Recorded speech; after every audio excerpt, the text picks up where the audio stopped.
ઉનાળાની ઋતુની અંદર યુટીઆઈ એટલે કે યુરિનરી ટ્રેક ઇન્ફેક્શન એ શું હોય છે? યુટીઆઈ બેસિકલી યુરિનનું ઇન્ફેક્શન છે. શરીરમાં કોન્સ્ટન્ટપણે આપણી કિડની પેશાબ બનાયા કરે છે.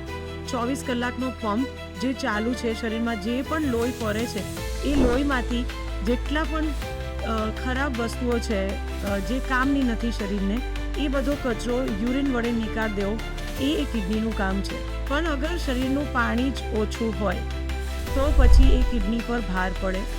તમે બહુ વાર સુધી પેશાબ રોકી રાખો તો પેશાબની થેલી પર ભાર પડે, કેમ કે આ જે યુરિન બન્યું છે તે યુરિનમાં અલગ અલગ ઇન્ફેક્શન ગ્રો થઈ શકે છે. એટલે જો તમે હોલ્ડ કરી રાખશો, એ કચરો છે, કચરો વધારે વાર સુધી ભરી રાખશો તો પછી એમાં કંઈક ને કંઈક સડો લાગશે અને that causes urinary infection. Urine infection નીચેથી ઉપર વહેતું હોય છે.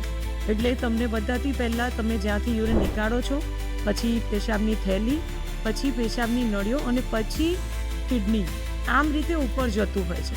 એટલે તમે કોઈ એવી જગ્યા બાથરૂમ યુઝ કર્યું જે ક્લીન નહોતું, કે ત્યાં ઓલરેડી ઇન્ફેક્શન હતું, તો પણ તમે કન્ટ્રાક્ટ કરી શકો છો.